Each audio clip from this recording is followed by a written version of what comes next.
we have Malaica. So we have Dr. Lorraine Maluka and Pascal Koenig, and they are both co-founders. This is a pregnancy-related app where basically they've said mortality is 100 times higher in sub-Saharan Africa than it is in Europe. This has been developed as a program which addresses this issue. Really important. Thank you so much. Take it away. Thank you, Jenny. Hello, everyone. My name is Dr. Lorraine, and together with my co-founder, Pascal, we are very happy to tell you more about our maternal health startup, Malaica. We're on a mission to making the pregnancy journey convenient and safe for millions of women. And the problem that we are looking at is clearly depicted here. The disparity between the very high maternal mortality ratio in sub-Saharan Africa being close to 100 times higher than that in Europe.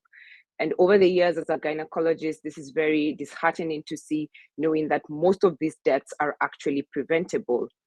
So at Malaica, we're looking to solve this, and we have built an online pregnancy program. We know that evidence shows that having a personal nurse midwife support you throughout your pregnancy journey leads to better outcomes for both the mother and the child. And so utilizing technology, we are connecting pregnant women to exactly this. They have their own nurse midwife journeying through the pregnancy with them as their coach, as their guide, all the way till their baby is 6 months old, ensuring that they're adhering to WHO guidelines. Through our program, we're offering access to gynecologists for some mothers who may have never had access to this, and also giving daily educational content and a community with other pregnant mothers going through the same phases of pregnancy. We already are seeing that our program is having an impact with better outcomes for both mothers and children.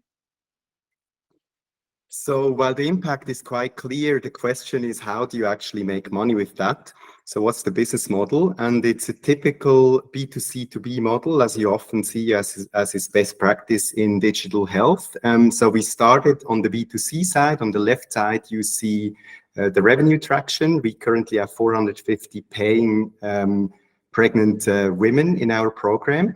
But then the real scale over time is B2B. That's very clear. So we have signed hospital partnerships in Kenya with more than 10 clinics. And we're also talking to insurance companies in Kenya and also in Nigeria. So that's going to be the key growth channels.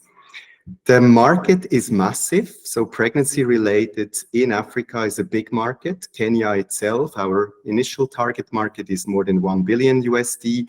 Kenya and Nigeria, that would be the second market, is 5 billion, and all over the continent is 23 billion. And what is interesting to see is that fertility rates are actually coming down big time across the continent, but still the market is growing at 5% due to the emerging middle class.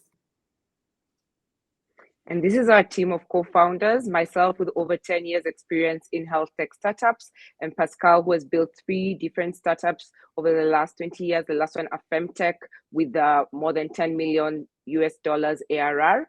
Victor is our CTO and also has built 2 successful tech startups, and Isis, an ex-Googler, who is the founder of Moms Village, the largest pregnancy and parenting community in Kenya. So we are currently raising our pre-seed round. It's a $1 million round. 700,000 is paid in already. We're actually also talking to a team of X5 people who already made a soft commitment. So it would be amazing if you would join.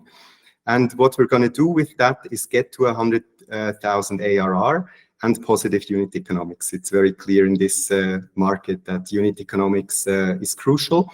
And then later in the second part of next year, we'll do a seed round, a 2 million round to get to 1 million ARR and expand from Kenya to Nigeria. So yeah, it would be amazing if you would join our journey. Amazing. What an incredible company and so important. I'm absolutely gobsmacked with that first slide. This is a real opportunity to save lives, literally. Thank you for starting it up, and I really want to support it and put people in touch with you. We have a couple of questions. What are you doing with your users, customers, once birth is over? Where do they go?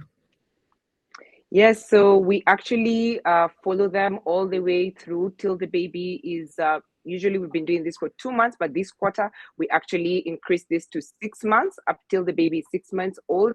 And because we've really seen that there is a lot of need even in that space. And over time, we do see that this may then continue up till, 1,000 days of life. So we're currently still supporting the moms even in this time. Fantastic. And we have Michael Ade George asking, have you seen a reduction in numbers in sub-Saharan Africa in the past 10 to 20 years, or have you seen an increase? Yeah, I'm interested to learn if there's been a movement with advancement and improvements in healthcare. Yeah, it's a great question. And actually, it's very disheartening because the numbers have unfortunately not been going down over the last 10 years. We've seen them sort of like plateau at around 550 in sub-Saharan Africa. And actually during COVID, we saw them go up slightly. So there has been a plateau and really a need for us to embrace technology in trying to change this. Thank you so much for your efforts in it. It's such a worthy cause. Thank you. Great presentation, and yeah, one to invest in. Thank you.